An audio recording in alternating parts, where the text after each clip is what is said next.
Dicen que los reyes nacen para mandar, pero Ricardo nació para guerrear.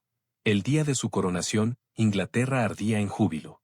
Las campanas sonaban, los estandartes ondeaban, y en las calles de Londres la multitud gritaba su nombre: «¡Viva Ricardo, hijo de Leonor, heredero del león!». Pero mientras el oro de su corona brillaba bajo las antorchas de Westminster, una sombra cayó sobre el reino. Ese mismo día, entre los festejos, estalló una revuelta sangrienta contra los judíos. Casas incendiadas, cuerpos en las calles, gritos pidiendo purificación. Los cronistas lo llamaron un mal presagio. El nuevo rey había sido coronado, sobre un suelo manchado de sangre. Ricardo I Plantagenet, nacido en 1157, no fue un rey inglés en el corazón. Hablaba francés, creció en Aquitania y amaba más la guerra que el trono. Su madre, la legendaria Leonor de Aquitania, lo había criado entre trovadores y batallas. Desde niño, Ricardo soñó con una sola cosa: la gloria. No era un hombre de despacho. No le importaban las leyes ni los impuestos. Su espada, su caballo y su orgullo eran todo lo que necesitaba. Por eso, cuando el Papa Urbano II anunció la Tercera Cruzada para recuperar Tierra Santa, Ricardo no lo dudó. Dejaría su reino para ir a pelear por Dios y por su propio nombre. Antes de partir, hizo algo que pocos reyes se atreverían a hacer: vendió su país. Vendió cargos, castillos, títulos y tierras a quien pagara el precio. De ahí viene su frase más famosa: vendería Londres si encontrara un comprador. Ricardo reunió una fortuna inmensa y partió hacia el Mediterráneo. A su lado iban caballeros, mercenarios, y una reputación que lo precedía. En cada puerto que tocaba, dejaba un rumor: el león ha despertado. En 1191, las arenas de Acre se tiñeron de rojo. Ricardo llegó al frente con armadura dorada, cruz al pecho y una furia que asombró hasta a sus enemigos. Derrotó ejércitos, arrasó fortalezas, y ganó fama de guerrero invencible. Pero su gloria tenía un precio. En una de sus decisiones más crueles, mandó ejecutar a 2700 prisioneros musulmanes ante las murallas de Acre, porque el sultán Saladino no cumplió un pacto. Fue una masacre brutal, recordada por siglos. Ese día, el león mostró sus garras, y también su alma. Tras años de guerra, gloria y enfermedad, Ricardo decidió volver a Inglaterra. Pero el viaje fue su condena.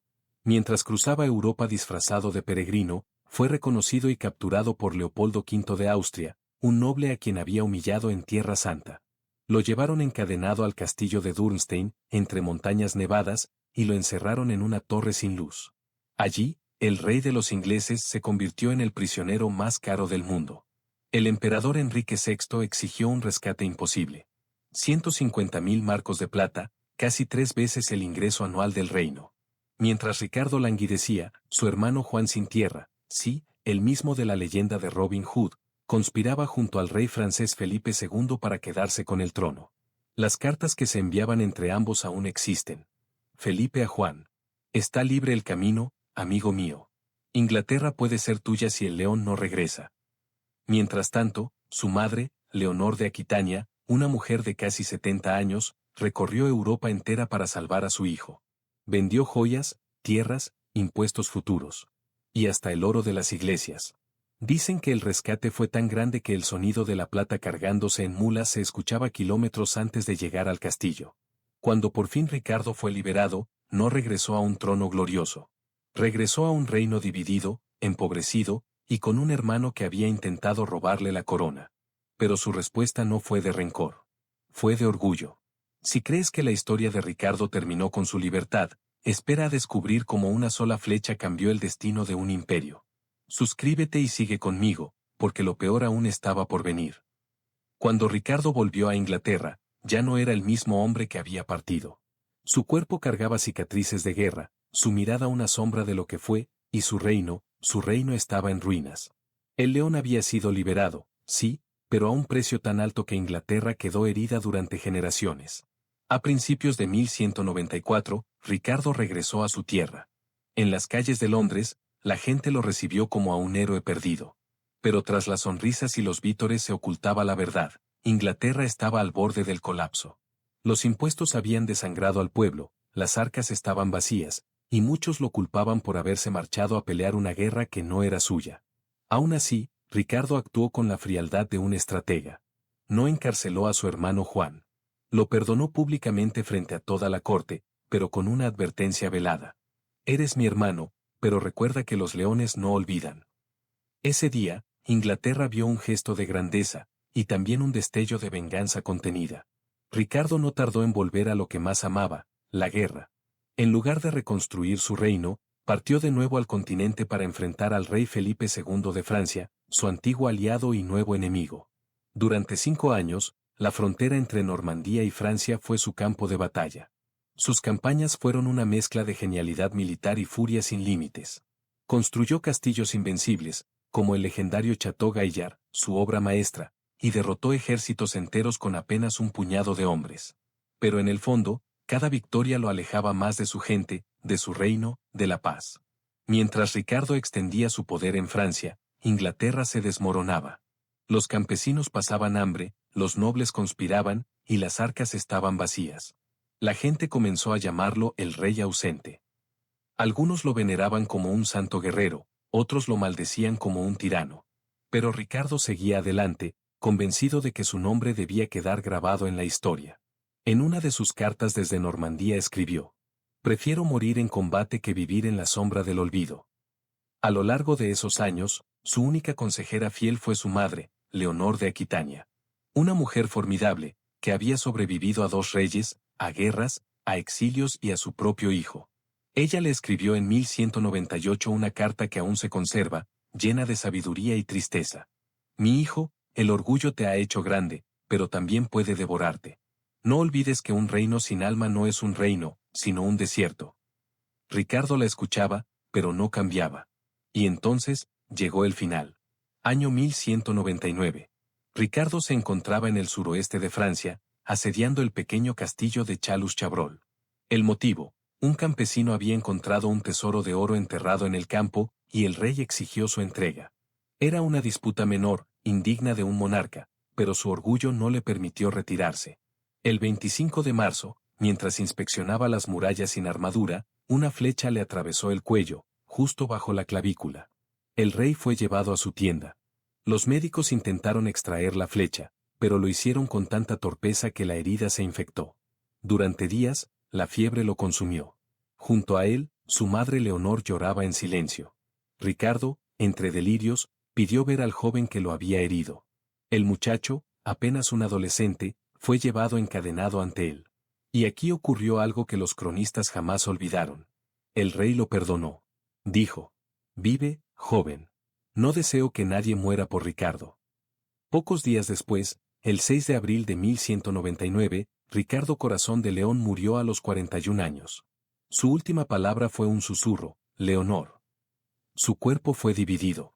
El corazón fue embalsamado y enterrado en Rouen, Normandía. Sus entrañas quedaron en Chalus, y su cuerpo descansa junto al de su padre, Enrique II, en Fontevraud.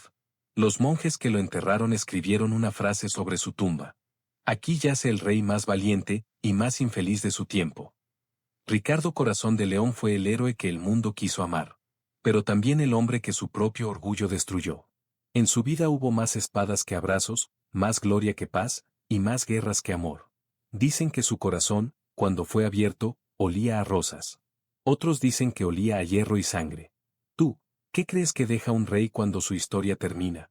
Si quieres descubrir más verdades ocultas detrás de los reyes que marcaron la historia, suscríbete y acompáñame en el relato. Porque incluso los héroes tienen sombras. Cuando el león murió, Europa entera guardó silencio. No por amor, sino por miedo. Porque en su muerte, muchos vieron un espejo del poder que consume, del orgullo que mata y de la gloria que no deja herederos.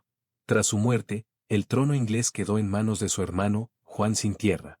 El mismo que había conspirado en su ausencia. El mismo que, por ironía del destino, nunca tuvo la fuerza ni el respeto de Ricardo. Juan heredó un reino quebrado. La economía destruida, los nobles resentidos y la gente cansada de pagar por guerras ajenas. Su reinado fue un desastre. Perdió Normandía, perdió aliados, y terminó enfrentado a su propio pueblo. Fue bajo su gobierno que los nobles lo obligaron a firmar la Carta Magna, el documento que cambió la historia del poder. Y todo eso ocurrió porque un rey llamado Ricardo había dejado una herida abierta en Inglaterra. El pueblo, sin embargo, no lo olvidó. En los cuentos y canciones, Ricardo no murió. Se convirtió en símbolo de valentía, de nobleza, de justicia. El héroe que volvía del cautiverio para castigar a los traidores y proteger a los pobres. Fue en esos años cuando nació la leyenda de Robin Hood, el arquero del bosque que luchaba contra el malvado príncipe Juan. Así, el hombre de carne y sangre, cruel, ambicioso, implacable, fue reemplazado por el héroe perfecto que el pueblo necesitaba. La historia borró sus sombras y talló en piedra su gloria. En el año 2012, arqueólogos franceses abrieron el relicario que contenía el corazón embalsamado de Ricardo. Lo analizaron con métodos modernos y descubrieron algo asombroso. Estaba cubierto con incienso, mirra, lino, polen y cera de abejas. Los científicos concluyeron que su cuerpo fue preparado con amor y devoción.